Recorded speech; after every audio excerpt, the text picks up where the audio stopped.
আমি যদিও ভালো মানুষ নয়, ভালো মানুষ হতে পারিনি, ভালো মানুষ হতে পারবো কিনা সেই গ্যারান্টি নিশ্চয়তাও আমি দিতে পারি না।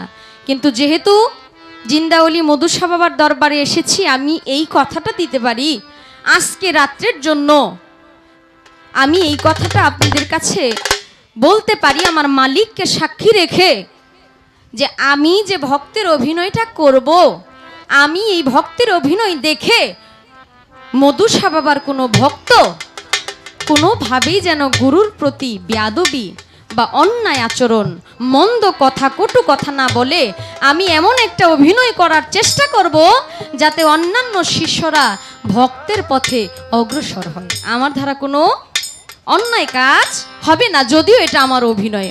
মালিক যেন আজকের এই রাতকে উপলক্ষ করে সব সময় আমাকে ভক্তের কাতারেই রাখে।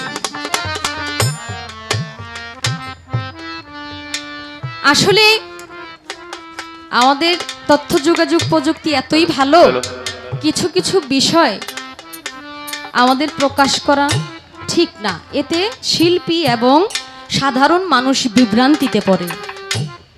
উনি যে আমার গুরুর ভূমিকায় আজকে গান করবেন, তার মানে উনি আমার গুরু। আমার গুরুকে, যার কাছে আমি বায়াত হয়েছি, আত্মসমর্পণ করেছি, যাকে আমার মুর্শিদ মনে করি, মুজিবুল বশর আল হাসানি আল বাইজ ভান্ডারী। আমার মনে করতে হবে আমার গুরু আজকে মঞ্চে বসা, আমার দয়াল আমার পাশে বসা, আমার সামনে বসা। আমার দয়ালকে আমি সামনে রেখেছি। এখন আমার দয়ালকে সামনে রেখে আমার যে কিছু আজিজি আছে, সেই আজিজিটা আমার করা দরকার। সেই আজিজিটা যদি আমি না করি, তাহলে আমার এই অভিনয় ক্ষেত্রের অভিনয়টা সম্পূর্ণ হয় না। কিন্তু আমার গুরুর কাছে একটা অনুরোধ, সেটা হলো আমি যে আজিজি, যে ভালোবাসাটা আপনাকে দিব, সেই ভালোবাসাটা তথ্য এবং যোগাযোগ প্রযুক্তি এমন অপপ্রচার করবে, যেই অপপ্রচার আমাকে মন্দের দিকে নিয়ে যাবে।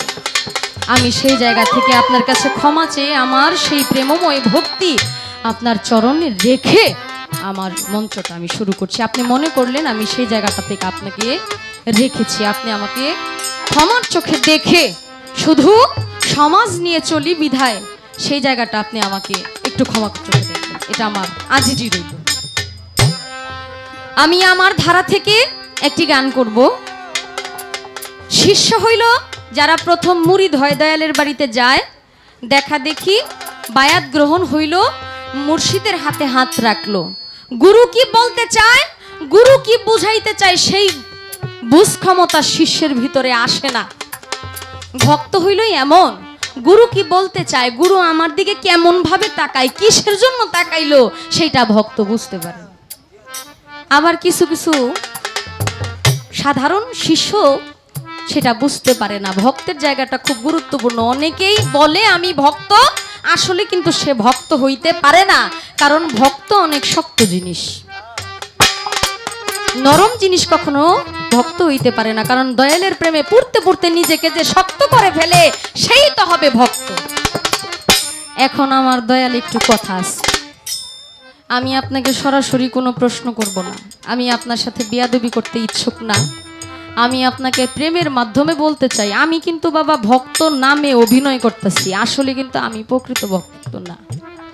ভক্ত সম্বন্ধে আমার অভিজ্ঞতা কম, আমার মতো যারা বুঝে কম, ভক্তের জায়গা থেকে যারা বুঝে কম, বুঝতে চায় না, যেটা বুঝার দরকার সেটাও বুঝে না, তাদের কিছু খায়েশ থাকে, দয়ালের কাছে কিছু জানার বাসনা থাকে। আমার গুরুর কাছে আমি ছোট্ট করে একটি, মানে যারা আমার মতো আছে আর কি, যারা একটু, সবাই তো আর একরকম বুঝে না, একটু কম বেশ বুঝে। মানুষ বলে এই দেহের মধ্যেই সব কিছু আছে, যা আছে এই বিশ্ব ব্রহ্মাণ্ডে সবই আছে এই মানব ভাণ্ডে। আমি তো বাবা কিছুই বুঝি না, কোনটা আমার ভিতরে আছে, কোনটা কি, এই বিষয়টা নিয়ে আপনি একটু আলোচনা করলে যারা সাধারণ দর্শক আছে, যারা এখনো সেই তরিকার পথে অগ্রসর হইল না,